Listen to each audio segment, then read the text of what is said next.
오늘 그 말씀 자료는 8페이지인데요. 제가 이 나눠준 말씀 자료가 이게 글자 폰트도 좀 작고 페이지에다 많은 그 양을 넣기 위해서 늘려놔서 사실 이게 양이 적은 양이 아니에요, 원래. 그런데 이제 오늘 그 말씀 볼 거는 우리가 지금 언약과 구속사 구원과 심판에 대해서 말씀을 이제 세 번째 시간을 가지고 있는데요. 그래서 오늘 이걸 다 끝낼 수 있으면 좋겠는데 양이 많더라고요. 좀 살펴보니까. 그래서 속도를 내보겠습니다. 일단 오늘 우리가 말씀 본 베드로전서 4장 17절에 보면 하나님의 집에서 심판을 시작할 때가 되었다고 그러죠. 네. 하나님은 이 심판을 집행을 할 때 항상 하나님 집부터 심판을 해요. 왜 그럴까요?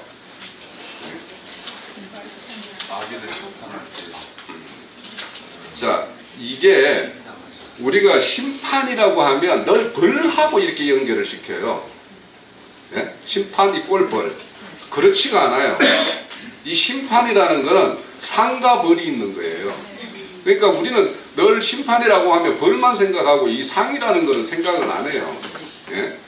그래서 우리가 그리스도 심판 때, 이런 또 하나님의 심판 때, 로마서에 보면 하나님 심판 때, 고린도 후서에 보면 그리스도 심판 때라고 나오죠. 심판 때.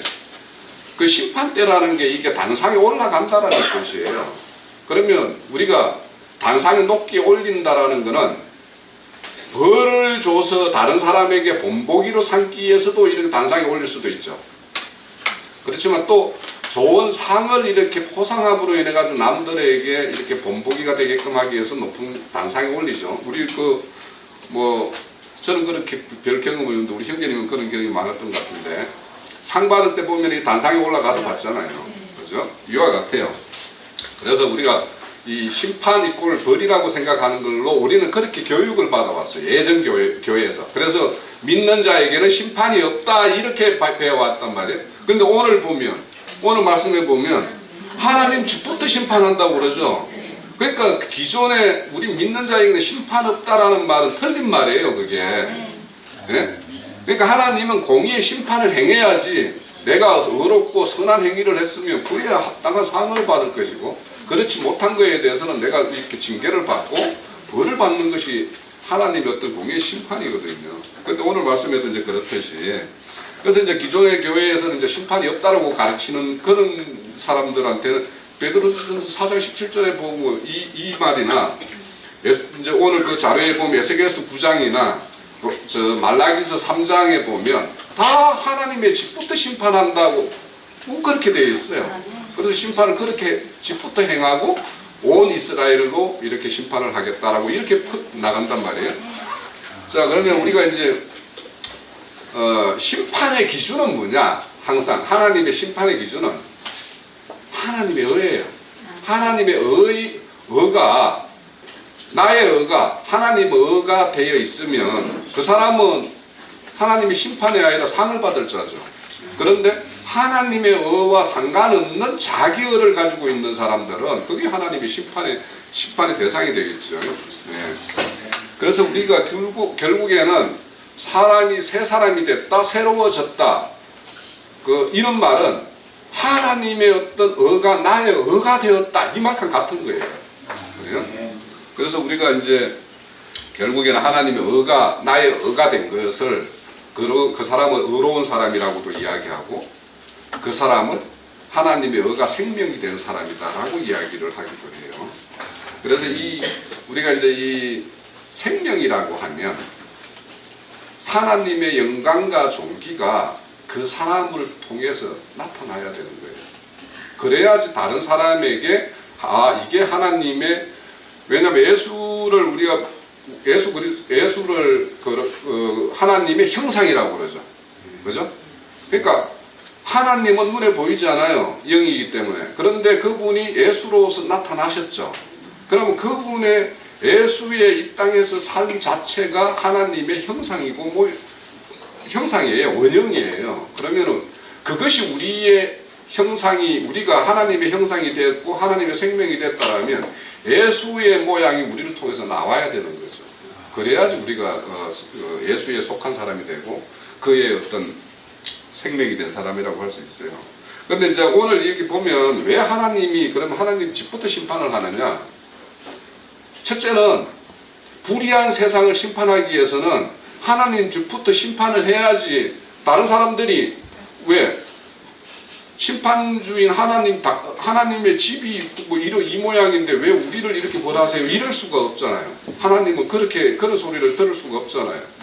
그래서 일단 하나님부터 먼저 이 불의한 세상을 심판하기 위해서도 하나님의 집부터 심판을 해야 되는 것이고, 그보다도 더 하나님은 하나님 집에 하나님의 판단을 받을 대상자를 세상에다가 자랑하고 싶은 거예요. 벌 받을 자를 통해서 자랑이 아니라 상 받을 자를 통해서 세상으로부터 자랑하고 싶은 거예요. 그러니까 우리가 그러나 하나님의 어떤 심판을 행할 때 하나님의 어떤 자랑이 될 것인가, 아니면은 하나님을 좀 수치스럽게 만드는, 그러니까 내가 키우는 자식들이 잘못되고 이러면 부모의 수치가 되잖아요. 그죠? 창피하잖아. 집안에 뭐가 일이 있으면 숨기고 싶은 게 있고 자랑하고 싶은 게 있잖아요. 왜 마찬가지예요, 하나님도. 그러니까 하나님의 어떤 근속 중에서 참 하나님의 어떤 뜻대로 잘 이렇게 성장하고 해서 정말 남들에게 이렇게 자랑하고 싶은 그런 것들을 드러내고 싶은 것이 또 하나가 있어요. 그런데 오늘 이 말씀은 보면 12절에서부터 우리가 읽었는데, 하나님은 이렇게 심판을 하실 건데 사전에 하나님 집을 단도리를 하는 이야기가 앞에 이제 12절부터예요. 그러니까 시험과 연단을 왜 하나님의 집에 속한 사람들에게 왜 시험과 연단을 이렇게 허락하시느냐? 심판을 하실 거거든, 나중에. 그러니까 그 이전에 하나님의 속한 근속들에게 그렇게 흠과 주름진 것들을 제하는 작업들을 하기 위해서 시험과 연단을 한다라는 게 오늘 우리 본문이 읽었던 말씀이에요. 그래서 오늘 그 자료에도 보면 사랑하는 자들아 너희가 연단하는 불시험이 이상한 걸로 여기지 마라. 우리 히브리서에서도 보죠. 너희들이 사생자이면 하나님이 징계가 없을 텐데 너희들에게 징계가 있다라는 건 하나님의 사랑하는 자녀이다라는 어떤 그 히브리서 12장의 그 말씀이 있죠. 매 마찬가지예요. 하나님은 자기에게 속해서 자기 편에 서 있는 자들을 이렇게 하나님의 어떤 합당한 자녀로서, 그래서 하나님의 뜻은 그거예요. 결국에는 우리가 이 창세기에도 보면 그 창세기 1장 2절에도 보면 허감과 공허와 혼돈에 있는 자들이 있죠. 그 혼돈에 있는 자들이 그 어떤 거냐 하면 인생의 목적이 없는 사람들을 얻거나 인생의 목적을 모르거나, 그러니까 자기 인생의 목적이, 그러니까 세상 사람들도요 자기 목적을 가지고 있고 뭐 인생의 어떤 의미를 부여하고 사는 사람들은 참 목적은 아니지만 세상 속에서 살 때 굉장히 밝게 살고 힘차게 살고 뭔가를 이렇게 역동적으로 살아요. 그런데 그런 인생의 목적이 분명하지 못하고 심지어 목적이 없는 사람들은 이렇게 살아가는 모습들을 보면 매가리가 없어요. 활력이 없고 우리의 어떤 그 사람을 통해서 우리가 뭔가 볼 게 아무것도 없어요. 그런데 우리가 하나님의 어떤 일을 이해를 하고 그분을 어떤 이렇게 거기를 간다라는 것은 그분의 목적을 정확하게 알아야 돼요. 그분의 목적은 당신의 형상을 닮은 자들을 산출해서 하나님 나라를 건설하는 것이 하나님의 창조 목적이에요. 그러면 그 일을 위해서, 그러니까 하나님의 형상을 입히기 위해서 모든 것들이 우리 창세기 1장에서부터 계시록까지가 하나님이 하시는 일은 다 그 일이에요. 하나님의 형상을 입히는 일이에요. 예? 그래서 그 형상을 입은 자 중에서 큰 자가 나오고 작은 자가 나오고 또 형상을 입히는 과정에서 배반자도 나오고 배신자도 나오는 것이고, 그래서 우리가 이런 어떤 불시험을 당하는 이유는, 불시험을 행하는 이유는 선악과 묻고 타락한 이 세상을 살아가는 사람들은 알게 모르게 세상의 어떤 지식과 세상의 영에 의해서 사로잡혀 있거든요. 그걸로 이렇게 모든 것이 조성되어 있어요. 그러면 그 조성되어 있는 것들을 다 끊어내고 하나님의 애초의 창조 목적대로 하나님의 어떤 형상대로 그걸 입히려고 하면 이런 불시험으로 연단을 하지 않으면 그 불순물을 제거할 방법이 없어요. 제가 전번에도 예를 들었듯이 철강석에서 좋은 단단한 철을 걷기 위해서는 거기에 섞여 있는 불순물을 다 제거해야지만 되거든요. 그래서 그거를 제거하는 게 뭐예요? 용광로예요, 용광로. 용광로에서 끓여가지고 불순물들을 다 떠오르는 것들을 다 제하고 그것들을 남는 것들을 이제 이렇게 선철 작업을 해가지고 이게 처리되는 거 아닙니까? 똑같습니다.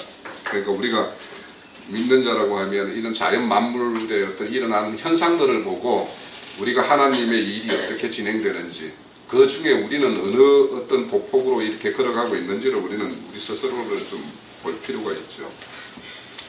자, 뭐 그런 이런 이 시험과 연단에 대해서 너무 많이 말씀이 많으니까 우리가 많이 들어왔고요. 야고보 강론을 할 때도 많은 이야기가 있었던 것 같고요.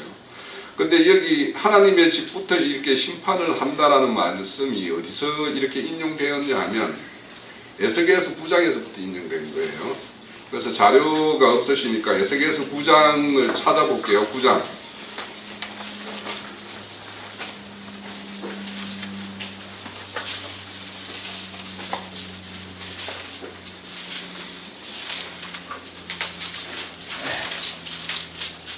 9장 1절에서 뭐 8절까지인데 되게 길죠. 자, 에스겔서 9장. 그가 큰 소리로 내기에 외쳐 이르되 이 성읍을 관찰할 자들이 각기 죽이는 무기를 손에 들고 나오게 하라 하시더라. 내가 보니 6사람이 북한 인문기로부터 오는데 각 사람의 손에 죽이는 무기를 잡았고 그 중에 한 사람은 가는 베옷을 입고 허리에 서기관에 먹을 찼더라. 그들이 들어와서 노제단 곁에 그룹이 머물며 있던 이스라엘 하나님의 영광이 성전 지방에 이르니 여호와께서 그 가는 베옷 입은 서기관에 먹그릇 찬 사람을 불러 여호와께서 이르시되 너는 예루살렘 성읍 중에 수행하여 그 가운데 행하는 모든 가증한 일으로 말미암아 한식하여 우는 자의 이마에 돌을 던지라 하시고 그들에 대하여 내 귀에 이르시되 너희는 그를 따라 성읍 중에 다니며 불쌍히 여기지 말며 궁유를 베풀지 말고 쳐서 늙은 자와 젊은 자와 처녀와 어린이와 여자를 다 죽이되 이마에 표 있는 자에게는 가까이 하지 말라. 내 성소에서 시작할지니라 하시매 그들이 성전 앞에 있는 늙은 자들부터 시작하더라. 여기까지만 보죠. 네, 여기 보면 하나님이 성읍, 이 예루살렘 성읍이겠죠. 성읍을 이렇게 심판을 하는데 죽이는 자 6이 나오고 한 자는 베옷을 입고 허리에 먹줄을 찬, 예? 먹그릇을 찬 한 서기관이 있죠. 그래서 이 서기관에게는 보면은 4절에 가증한 일로 말미암아 탄식하여 우는 자죠. 그 성읍에 같이 있기는 한데 성읍에서 일어나는 그 가증한 일들을 보고 탄식하는 사람이 있죠. 그렇게 그 자에게는 이마에 표를 하라고 그래요. 그 표하고 1번에 보면 그 히브리어 문자로 타우라고 가리킴 이렇게 되어 있죠. 이 타우라는 게 히브리어 23자 중에 마지막 자예요. 타우 이거는 무슨 글자를 상징하냐면 우리가 예전에 그 히브리어 배울 때 십자가를 상징을 해요. 네. 그래서 이렇게 이마에다가 이렇게 딱 꽂는 모양이죠. 그래서 왜 이렇게 하나님이 심판을 할 때 우리가 전번에 에스겔서 5장에서도 보면 머리 턱들, 터럭들을 다 불사를 때도 한 줌을 옷자락에 싸서 보관하는 게 있었죠. 그 자들이 오늘로 보면 여기 보면 가증한 일로 탄식하는 자들이 되겠죠. 그 자들을 이렇게 미리 딱 표를 해놓고 심판할 때 나머지는 다 죽이되 이 사람들을 보존하고 싶은 것이죠. 그런데 이 심판을 어디서 하냐면 6절에 보면 내 성소에서부터 시작한다고 그러죠. 예, 그래서 내 성소에서 또 누구부터? 늙은 자들부터. 예, 늙은 자라면은 그 어떤 무리의 지도자나 뭐 이런 사람들이겠죠. 여기는 보면 이제 장로라고 되어 있는데, 그래서 그 사람들이 바르게 행하지를 못했기 때문에 그 밑에 사람들을 다 그 모양을 배워가지고 그렇게 행하고 있는 거 아닙니까? 오늘날 교회도 모든 사회는 그래요. 항상 그 위에 인도자들, 리더 그룹들이 이 잘못되어 있기 때문에 그 밑에들이 다 그렇게 이제 불이하게 그렇게 행하거든요. 이와 같이 에스겔서에도 보면 이렇게 이제 내 성소에서부터 이렇게 행한다라는 말씀이 나와요. 그래서 왜 이렇게 하나님은 먼저 자기 집을 이렇게 심판하기 위해서 행한 것이 뭐예요? 결국에는 바벨론으로 포로잡아 가는 것이었죠. 그죠? 그러니까 하나님이 자기 사랑하는 이스라엘을 그렇게 바벨론으로 포로잡아 가는 것은 다 거기 가서 죽으라고 가는 건 아니죠.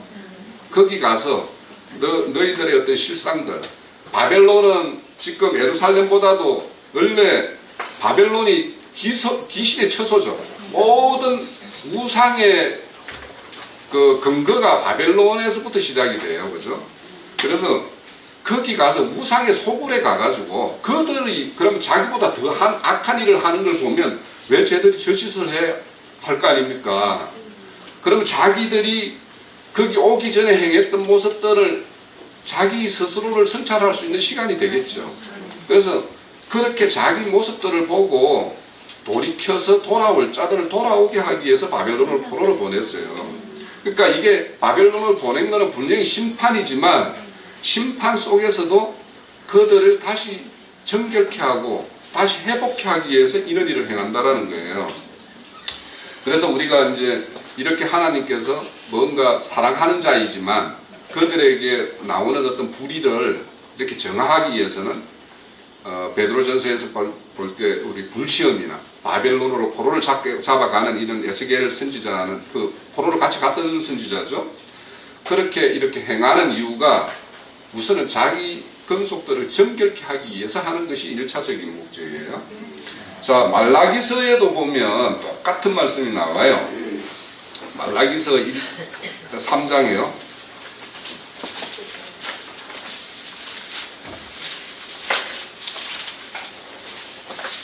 1절에서 6절에 보면 만군의 여호와가 이르노라 보라 내가 내 사자를 보내니 그가 내 앞에서 길을 준비할 것이요 또 너희가 구하는 바 주가 갑자기 그의 성전에 임하시리니 곧 너희가 사모하는 바 언약의 사자가 임할 것이라. 그가 임하시는 날은 누가 능히 당하며 그가 나타날 때에 누가 능히 서리요. 그는 금을 연단하는 자의 불과 고백하는 자의 재물과 같을 것이라. 그가 은을 연단하여 깨끗하게 하는 자 같이 앉아서 레위 자손을 깨끗하게 하시되 금은같이 그들을 연단하리니 그들의 의로운 재물로 여호와께 바칠 것이라. 그때 유다 예루살렘의 봉헌물과 옛날과 고대와 같이 나 여호와께 기쁨이 되려니와 내가 심판하러 너에게 임할 것이라. 정치는 자에게와 간음하는 자에게와 거짓 맹세하는 자에게와 풍부의 삭세에 대하여 구원하게 하며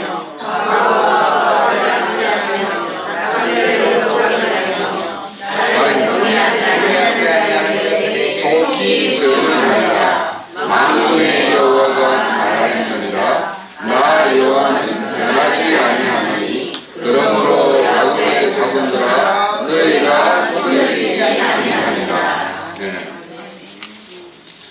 여기 보면은 이제 이 예비하는 자가 있죠. 1절에 보면 언약의 사자가 임하기 이전에 예비하는 자로서 세례 요한이 왔죠. 이게 이제 그 3장에 보면 세례 요한이 임할 것에 대한 어떤 내용이에요. 우리가 말라기를 보면 말라기 하면 그냥 11조를 이야기하는데 사실은 11조 이야기하고 싶은 게 아니에요. 이 말라기서는.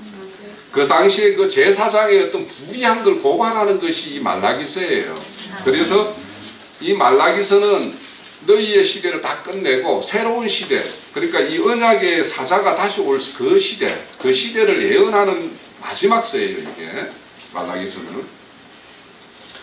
그래서 여기 보면은 이제 그분이 오실 것인데, 그분이 무슨 모양으로 오냐면 2절에 보면 검을 연단하는 자, 자의 불과 같고 포백하는 자의 잿물과 같이 그분이 그렇게 오셔요. 자, 봐보세요. 이 불의한 세계에 공의로운 분이 이렇게 딱 오면, 불의한 세계끼리 이렇게 있으면 사실 자기들이 불의한지 뭔지 잘 몰라요. 다 어두움이기 때문에. 그런데 그 세계에 강명같이 밝은 사람이 딱 오면, 이 요한복음에도 있지만은 그들이 빛 가운데로 나오기를 싫어한다고 그러죠. 예? 그래서 불의한 세계에 공의로운 분이 딱 오는 그 자체가 벌써 심판이 시작되는 거예요. 그래서 그분이 이렇게 오신 목적은 여기 보면 외인들을 다 이렇게 정결케 하기 위해서 오셨다고 그러죠.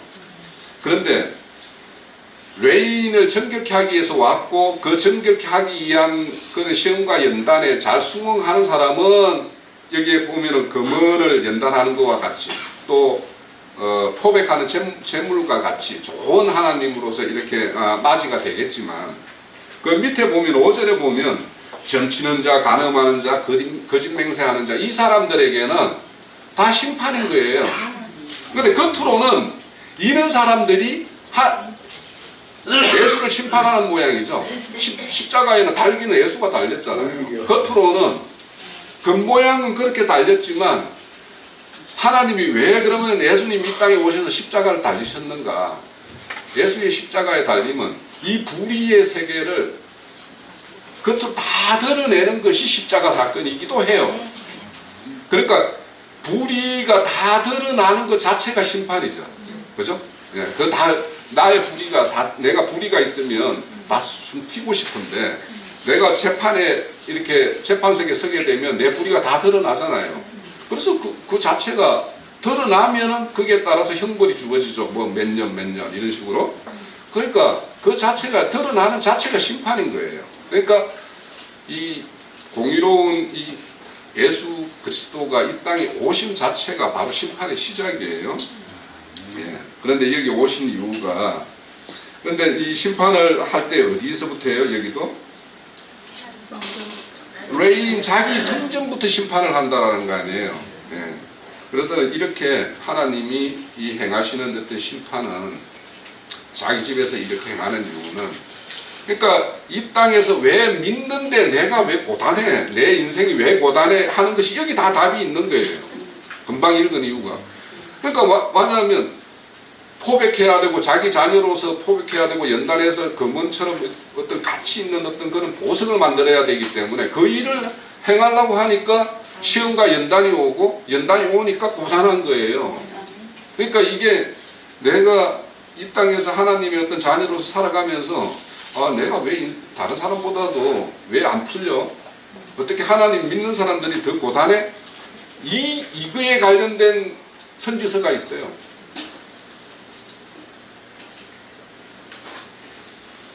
거기 보면 왜 하나님 우리가 그 성경에 그런 말 많죠. 왜 저게 믿지 않는 이방인들이 우리보다 더 형통합니까?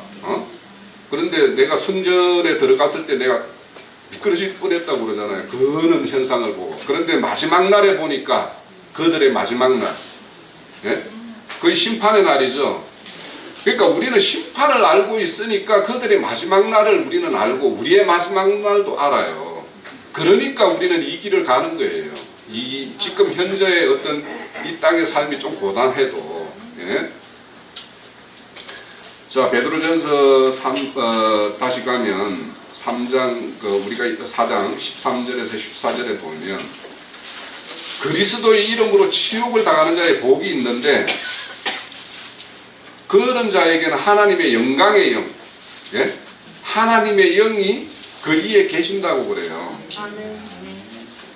그러니까 우리가 왜 세상으로부터 미움을 받고 세상으로부터 이렇게 배척을 당하느냐 하면 우리에게는 하나님의 영이 있기 때문에 그래요. 그러니까 우리가 믿는다고 하면서 하나님의 영이 나를 통해서 활성화가 되고 그렇지 않으면 세상이 나 안 미워해요. 절대 안 미워해요. 그런데 내 안에 하나님의 영이 있고 하나님의 영이 내 안에서 활력이 있어서 막 운동력이 있어서 활동을 하면 세상은 반드시 미워하게 되어 있어요.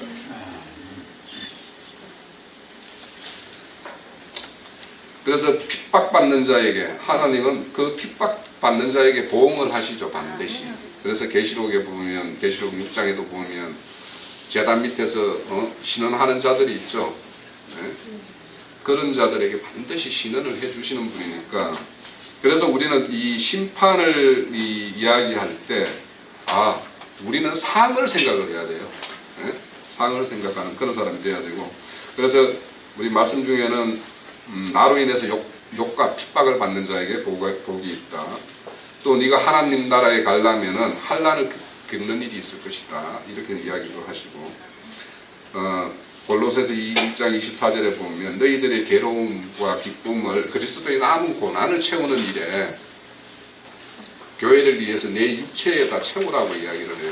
그러니까 우리가 바울 사도가 말하는 어떤 근면하는 그런 교회 생활을 하려고 하면 내 육체의 어떤 고난을 예수가 고난의 길을 갔죠.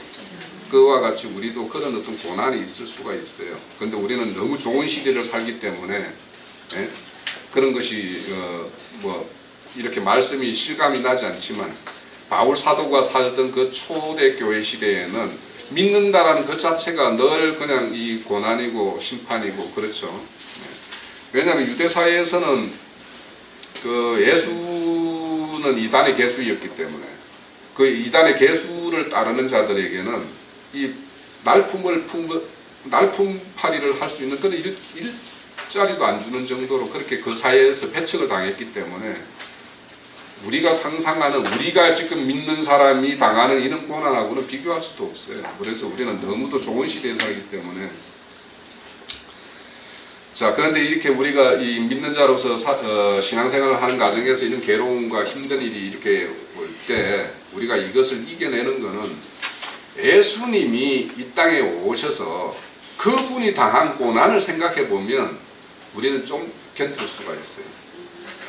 그분이 하나님이면서도 이 인간의 육신을 입고 왔고 그 와서는 자기가 지어넣었던 피조물들에게 조롱당하고 비난당하고 심지어는 그래서 육체의 어떤 해를 당하고 이런 일을 당한 거하고 우리가 여기 교회 생활하면서 누구에게 조금 더 이렇게 자존심 상하고 이런 거는 비교가 안 되잖아요.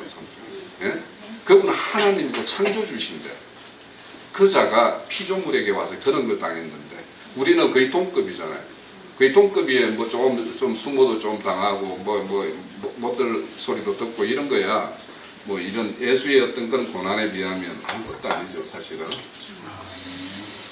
자, 하나님은 그래서 자기 집을 이렇게 정화를 하시는 이유는 반드시 마치는 때가 있기 때문에 우리가 요즘에 그 교회를 통해서 수가 다 차면 이방인의 수가 다 차면 교회 시대가 끝나고 교회 시대가 끝나면 이제 천년왕국 시대가 열릴 건데 그러면 그 사이에 천년왕국 사이에 우리의 어떤 심판대가 열릴 거 아니에요?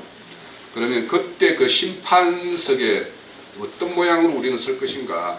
그래서 내가 하나님의 어떤 자랑거리가 되면 얼마나 좋아요.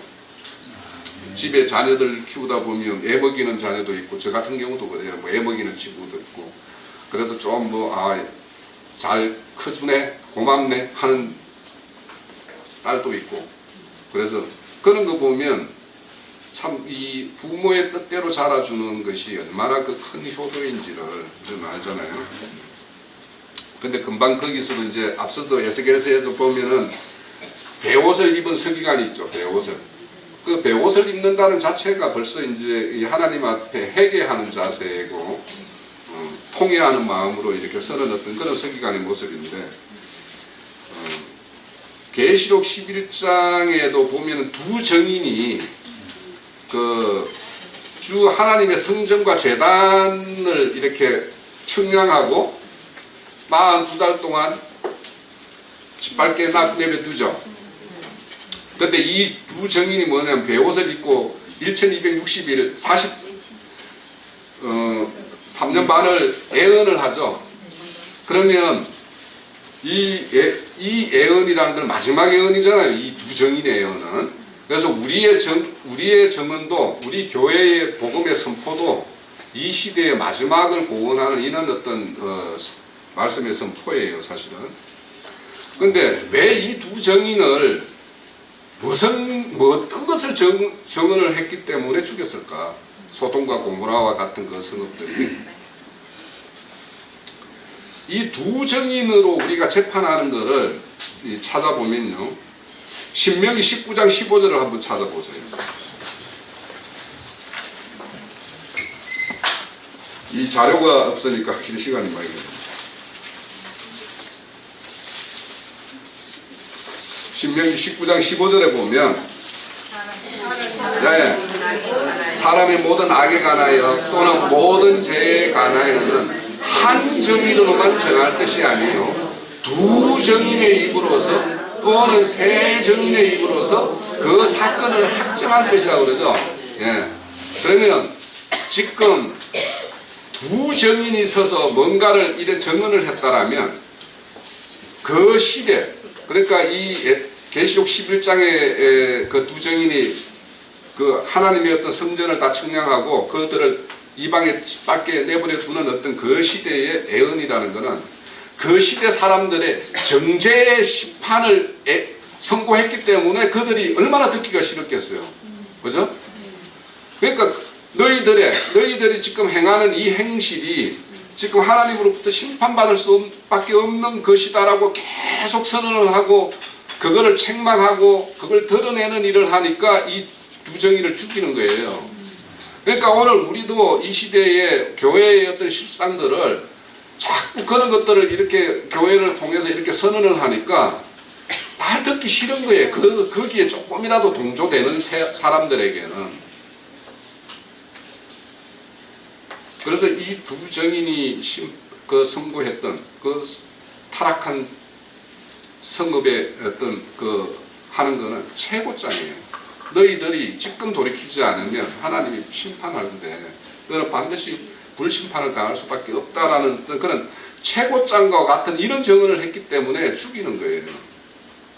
그래도 우리는 이 시대에 그래도 이런 어떤 좋은 시대에 살기 때문에 우리가 일본 기존의 어떤 기독교계를 이렇게 치는 이야기를 한다든지 그들의 어떤 신앙에 대해서 우리가 책망하는 이야기를 이렇게 해도 우리가 아직까지 드러나지 않아서 그런지는 모르겠지만 그래도 이렇게 말을 해도 좋은 시대에 사니까 그렇지 어떤 악한 시대가 돼가지고 그런 어떤 지금 현 기독교계의 어떤 우리가 정권과 이렇게 잘 결탁된 악한 시대를 만나면 우리와 같이 이런 걸 선포하는 사람은 매장이 될 수도 있어요.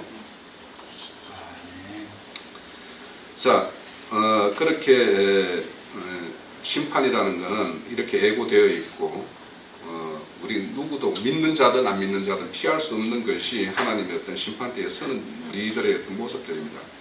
자, 그래서 이 정초에 자꾸 이 심판에 대한 이야기를 하니까 좀 거북할지 몰라도 우리는 상이라고 이야기했어요. 우리는 상 받는 거. 자, 왜 우리 계시록에도 보면 영원한 복음이 있죠. 영원한 복음.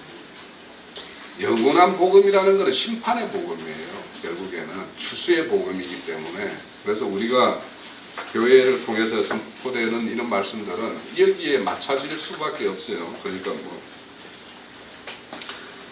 자, 하나님이 왜 그러면 말세에 어떤 시대를 하나를 종결하면 심판을 할 수밖에 없느냐?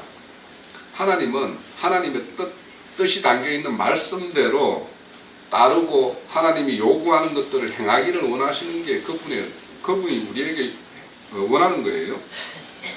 그런데 이제 과거에 유대인들은 그 율법의 어떤 조문에 어떤 붙들려서 자기들의 어떤 그걸 지킴으로 인해서 의를 이루려고 했던 것이라면 우리는 마음에 새긴 법이죠. 마음에 새긴 법이 다른 말로 하면 믿음의 법이에요. 네.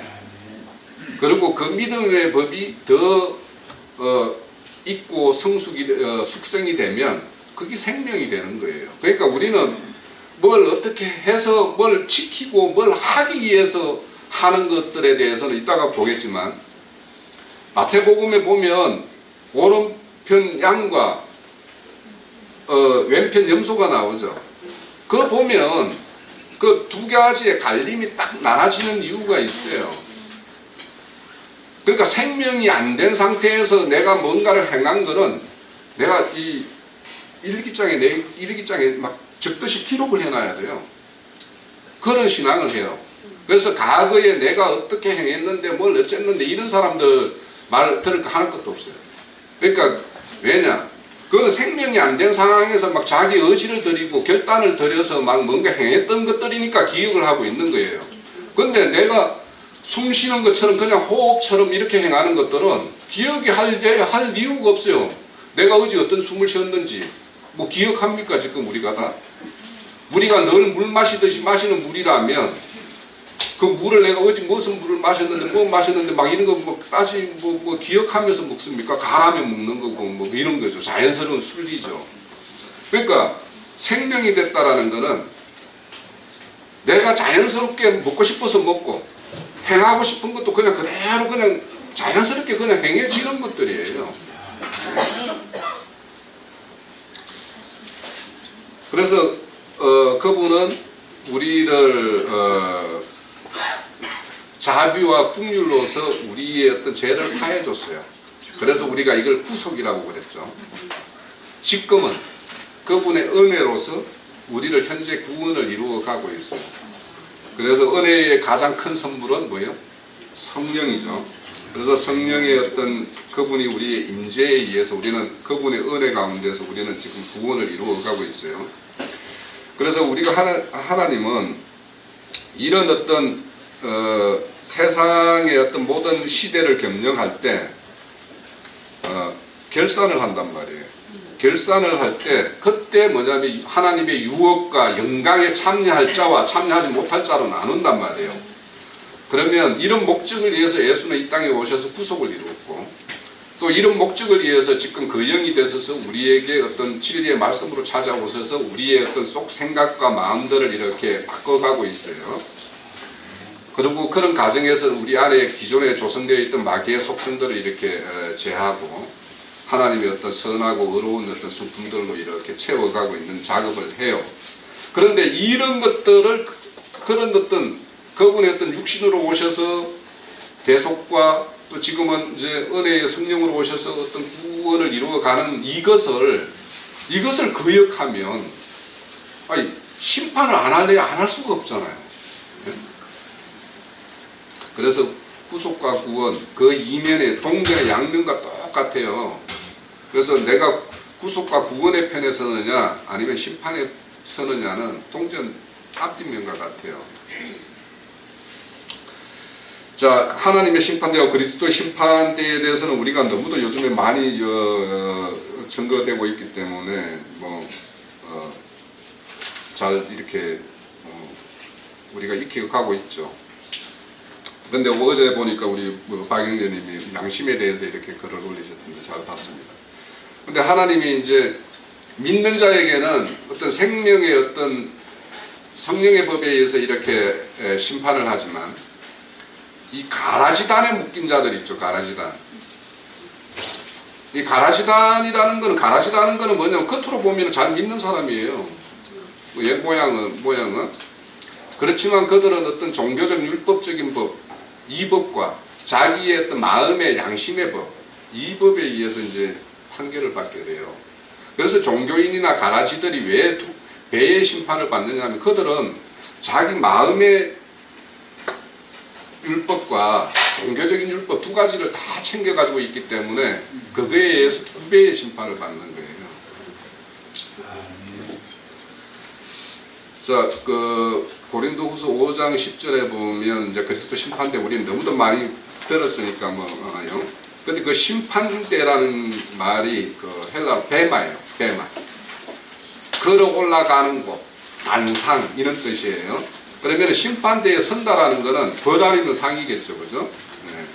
그래서 믿는 자에게 행하는 것이 그리스도의 심판인데, 우리가 그 계시록에 보면 7교회에 대해서 벌과 상에 대한 내용들이 잘 언급이 되어 있죠. 그래서 그렇게 하나님은 하나하나 헤아려서 교회 중에 있는 신앙한다라는 사람들을 상대로 반드시 그 심판대에 세웁니다. 그래서 신부성에 들어갈 자와 성 밖에 버려둠을 당할 자. 그래서 우리 누가복음에 보면은 자는 자 있죠. 자는 자 중에서 데려감을 당할 자와 버려둠을 당할 자. 이 사람들은 잔다라는 것은 일단 이 육신의 생명 끊어진 자들을 말하는 거죠. 예, 그래서 음부에 있는 자들 중에 이 시대가 끝나고 나면 그 자들 중에서 천년왕국의 어떤 그 영광된 자리에 참여할 자와 아니면 거기에서 여전히 음부에서 천년 동안 이렇게 기다려야 될 자들로 이렇게 나눠지는 심판이 그리스도의 심판대예요. 그리고 하나님의 심판대는 이제 그 로마서 14장 10절에 나오는데, 이거는 이제 우리 계시록 20장 그 후반에 보면은 백보자 심판이 있죠. 거기에는 그래서 그리스도 심판대에서 데려감을 당한 자 외에 아직도 여전히 천년 동안 이렇게 음부에 버려둠을 당하는 자들과 사망과 음부와 뭐 바다는 세상 사람들, 그 시대의 세상 사람, 그런 모든 자들을 다 심판하는 것이 하나님의 심판입니다. 그래서 거기에는 영세의 백성으로 들어갈 자와 영원한 불못으로 들어갈 자로 크게 나눠져요.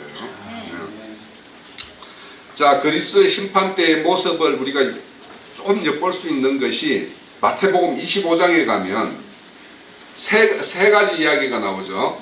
마태복음 25장에 가면 열처녀 비유가 나오죠.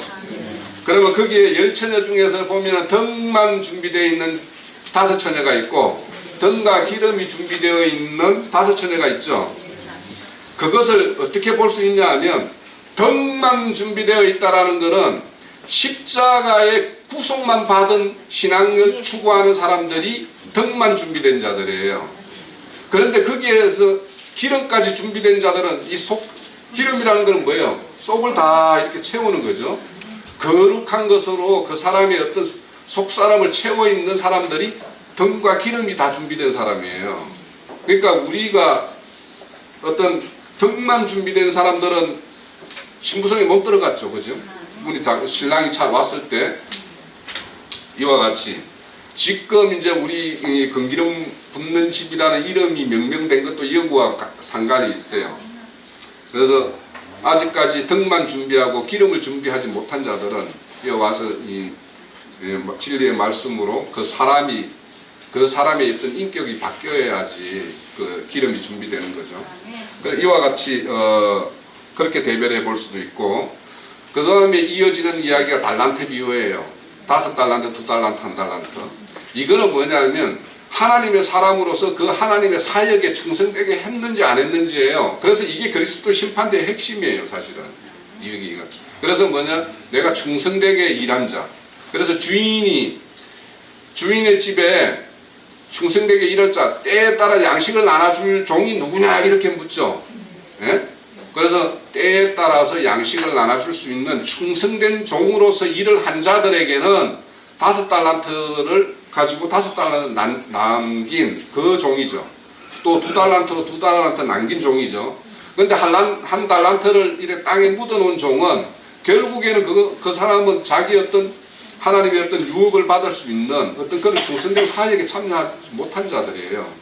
그래서 그렇게 심판대의 어떤 모습을 볼 수가 있고, 이제 마지막에는 양과 염소죠. 양과 염소. 그런데 여기 양과 염소에 보면 이게 단순히 양과 염소, 양이 조금 못된 게 염소다 이렇게 생각하면 안 돼요. 이 염소는 가라지단이에요, 바로. 왜냐하면 이 가라지단 보고 염소들 보고 어디에 가라고 해요?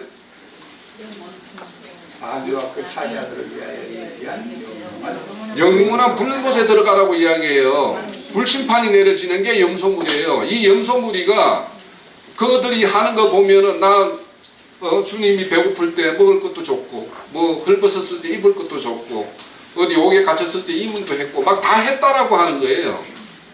그런데 그들에게 불심판을 내려요. 그러니까 이 가라지단이라는 게 막 이 뭐 전혀 뭐 이 알곡과 전혀 다른 것처럼 있는 것이 아니라 실질적으로는 알곡보다도 더 알곡같이 보일 수도 있어요. 그러니까 이 염소의 어떤 판별에 대해서 우리가 참 굉장히 좀 유념해 봐야 될 부분이 있어요. 이게 마태복음 7장에도 보면 주여 주여 하는 자마다 다 천국에 들어갈 것이 아니요 할 때도 거기에 난 너희들을 도저히 모른다라고 하는 그 책망받는 사람들이 행하는 거 보면 요즘에 그거 못해서 뭐 일반 교회에서 그거 얻기 위해서 막 이 그 기도원 가고 하는 일들이에요. 거기가 그 내용들 보면. 예? 아니, 주의 이름으로 귀신 쫓아내고 뭐 좋잖아요. 그거 하고 싶잖아요. 그래서 뭐 어디 가서 이 뭐 신유 은사도 받고 뭐 하려고 이 기도원 가서 기도하고 그렇게 하잖아요. 그런데 그것이 가라지단이라는 거예요. 그러니까 이게 우리 가라지단이라는 거, 이 염소라는 거에 대해서 그냥 좀 양에 좀 미치지 못한 이런 존재라고 생각을 하면 안 되는 거예요. 그러니까 염소의 판결 받는 내용을 잘 봐야 돼요. 염소가 뭐다라는 것보다 왜 염소가 이런 염소로 분류가 됐느냐. 그게 우리가 보면 근할만한 내용들이에요. 다 좀 헐벗은 제가 뭐 이렇게 요즘에 보면 이제 뭐 제가 이렇게 뭔가 우리를 좀 살펴보자라고 하는 거는 생명이 되었으면 우리가 믿는 자고 하나님의 어떤 장작교회를 실행하고 이러면 우리의 어떤 모든 것들이 좀 생명이 되어서 이게 좀 이 교회에도 교회 밖에도 이게 막 이렇게 넘쳐야 되는 게 아닌가라는 생각을 해서 우리가 좀 우리 스스로를 보자라는 것 뿐입니다. 자, 그래서 이제 여기에 우리가 덧붙여서 하나 생각해 볼 것이 이 염소들이 막 행했다라는 거 아니에요, 그죠? 그런데 이제 누가복음 14장을 한번 이거는 볼게요. 누가복음 14장 12절에서 14절. 또 자기를 청한 자에게 이르시되 내가 전심이나 전역이나 베풀거든 벗이나 형제나 친척이나 부한 이웃을 청하지 말고 두렵건대 그 사람들이 너를 도로 청하여 내게 갚음이 될까 하노라. 잔치를 베풀거든 차라리 가난한 자들과 몸이 불편한 자들과 저는 자들과 맹인을 청하라. 그리하면 그들이 갚을 것이 없으므로 내게 복이 되리니 이는 의인들의 부활 시에 내게 갚음을 받으리라. 자, 그러니까 여기에 베푸는 것은 사람에게 베풀어서 그 사람에게 갚을 것이 있고 갚음을 받는 것도 있을 수 있고 사람에게 갚음이 아니라 의인의 부활 시에 하나님은 우리의 의로운 그리스도 심판대 있죠. 심판대에서 하나님에 의해서 갚음을 받을 만한 이런 것들로 베푸는 어떤 잔치가 있다라는 거예요. 자, 우리가 어떤 잔치를 베풀 때 육신의 어떤 유익한 어떤 뭐 음식을 베풀고 이렇게 하는 거는 언제든지 그 사람이 나를 초청해서 다시 갚을 수 있죠. 그렇지만 여기 보면 가난한 자, 뭐 이렇게 불편한 자 이런 사람들은 뭔가 좀 이 분량이 좀 미치지 못한 자들을 상징하는 거죠. 그러면 하나님의 어떤 그런 생명으로 분량이 채워져 있는 자들이 그들에게 썩을 양식이 아닌 영혼을 살찌우는 이런 잔치를 배설을 하면 그 사람들이 나한테 직접 갚을 수는 없잖아요. 그래서 그 사람들은 또 자기가 채워진 만큼 자기 이웃들에게 또 이렇게 베풀고 하는 것이 하나님의 어떤 잔치상의 배설의 방법이에요. 그러니까 우리가 뭔가 이런 가난한 자, 불편한 자 이런 자들을 하나님 앞으로 인도하기 위해서는 육신의 음식을 또 찾을 필요도 있을 때도 있어요. 그 사람들과. 왜냐하면 그 사람들의 마음을 사는 게 중요하니까. 그래서 그는 그걸 통해서 궁극적으로는 우리는 이 영혼의 양식을 배설하는 이런 일들을 해야 되겠죠. 그래서 우리가 그런데 나중된 자 먼저 되고 먼저 된 자 나중된 자라고 있을 수 있죠. 내가 잔치를 배설을 했는데 그 사람이 그걸 잘 묻고는 자기 스스로 또 이게 자가 발전을 잘 시켜서 베풀 수도 있잖아요, 그죠? 그러면 내가 정체되어 있으면 그 사람이 나한테 베풀 수가 있어요. 그런데 나 역시 계속 하나님의 새로운 양식과 떡을 먹어서 더 분량을 채워가고 하면 그 사람은 그 사람에서 잔치를 배설을 하고 나는 또 나 나름대로 또 다른 어떤 더 풍성한 잔치를 배설할 수가 있는 거죠. 그러니까 우리 신앙이라는 게 이렇게 정체되어 있으면 안 되는 것이고, 지금은 내가 잔치를 배설하는 자리에 있을 수 있지만은 내가 여기에서 정체되면 오히려 내 양식을 먹은 사람이 나를 또 오히려 나에게 잔치를 배설하면 안 된다고 그러잖아요. 그렇게 하지 말으라고 그러잖아요. 그러려면 나도 계속 먹어서 발전하고 이렇게 성숙하고 살아가야 되는 거죠. 구원을 완성해 가야 되는 거죠. 그것을 이제 말씀을 해요. 그러니까 이 마태복음 25장에 어떤 염소들이 베푸는 것과 누가복음에서 이런 걸 배설하라는 것을 우리는 잘 이렇게 분별해서 해야 될 것 같고요. 그 말라기서 3장을 아까 봤었는데 여호와께서 이제 내가 정한 날에 그들을 나의 특별한 소유로 삼는 날이 있다라고 그래요. 네? 그러니까 정한 날이라는 것은 포로로 잡혀간 바벨론으로 포로를 잡혀가게 했으면 언젠가는 다시 회복시켜서 돌아오게 하는 날이 있겠죠. 또 지금의 이스라엘 시대, 그러니까 구약의 어떤 혈통적 이스라엘 시대가 있으면 이방인의 시대가 또 있죠. 그러니까 이런 시대마다 특별한 소유로 삼는 자들이 있어요, 하나님이. 그러니까 우리는 좀 특별한 소유가 돼야지. 뭐 그냥 보통의 소유보다는 이왕이면 특별한 소유가 되면 좋잖아요, 그죠? 예. 그래서 하나님은 반드시 의인과 악인을 분별하여 하나님을 섬기는 자와 섬기지 않는 자를 분별한다는 거예요. 그러니까 의인이라는 자는 바로 하나님을 섬기는 자인데, 그러면 하나님을 섬기는 의인은 하나님이 섬김 받을 만한 걸로 섬겨야 될 거 아니에요. 그죠? 그런데 그렇지 않은 거 가지고 하나님을 섬기면 하나님이 기만하는 것이 되고 하나님을 만홀히 여기는 것이 돼요. 그러면 하나님의 섬기는 것을 어떤 걸로 섬길 것인지, 예? 썩어질 것으로 섬길 것인지 아니면 썩지 않을 것으로 내가 하나님을 잘 섬기는 것은 우리 자신들이, 우리 교회가 잘 만들어지는 것이 섬기는 거예요. 그죠? 우리 자녀들이 잘 이렇게 만들어지고 잘 성장하면 그것이 아버지, 부모들의 영광이 되고 자랑이 되는 거 아닙니까? 자, 거의 마칠 수 있겠네요. 조금만 더 할게요. 자, 생명의 부활과 심판의 부활이 우리 있다고 그랬죠. 요한복음 5장 29절에 보면 선한 일을 행한 자는 생명의 부활로 악한 일을 행한 자는 심판의 부활이라고 그러죠. 그런데 여기 행한이라고 나왔는데 우리 번역에서는 똑같이 행한이에요. 선을 행한, 악을 행한. 그런데 이걸 헬라어로 찾아보면 전혀 다른 뜻이에요. 네? 행한이 앞에 선을 행한다고 할 때는 포이에오라고 해가지고 이게 어디에 말에 나오냐면 창세기 하나님이 멋을 내고 좋았더라 하죠. 네? 좋았더라고 하는 그 일을 행하는 것이 행할 때를 이 포이에오라고 해요. 그런데 부활, 그런 자에게는 생명의 부활로 악한 일을 행한 할 때 이거는 헬라어로 전혀 다른 뜻이에요. 파소라고 그래가지고 이거는 앞에 행한 거는 하나님에 해당하는 일에 대해서 쓰는 말이고 뒤의 말은 인간의 일에 대해서 쓰는 말이에요. 쉽게 구분을 하자면.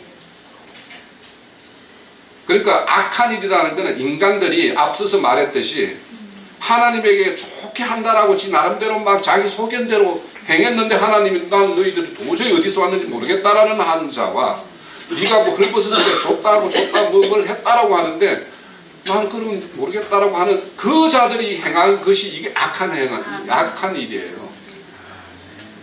그래서 우리가 악한 일과 선한 일에 대해서 우리 나름대로 어떤 그 심판석에 섰을 때 하나님의 공의로운 하나님의 의가 심판의 기준인데 하나님의 의는 어디에 어떻게 초점이 맞춰져 있는가를 오늘 잘 생각을 해 보셔서 우리가 신앙하는 것이 자칫 잘못하면 가라지단에 묶일 수 있는 그런 염소의 무리에 묶일 수 있는 그런 일을 행하면서 나는 하나님을 섬기는 자로서 의를 행한다라고 할 수 있다라는 거예요. 네. 자, 우리가 이제 마치려고 이제 언약과 구속사를 마치려고 그러는데요. 결국에는 우리의 어떤 교회가 우리 저 성경에 보면 회복된 시온의 기쁨, 뭐 이 즐거움, 거기에 참여하는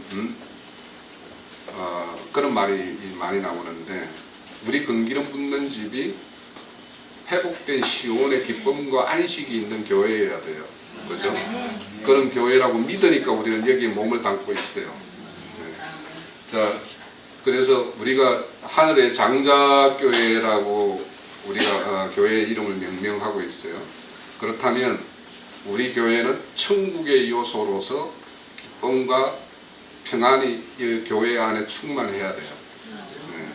그래서 이런 교회가 되기 위해서 우리는 늘 주 안에 있어야 되고, 내가 어떤 것이 주 안에 있고 어떤 것이 늘 뭐 이렇게 주 밖에서 번뜩번뜩 뛰어나가서 이렇게 해놨는지 이런 것들을 잘 구분해서 우리가 항상 주 안에 머물러 있는, 그래서 그분에 의해서 공급되는 어떤 그런 양식을 풍성히 먹고 마시는 어떤 그런 교회.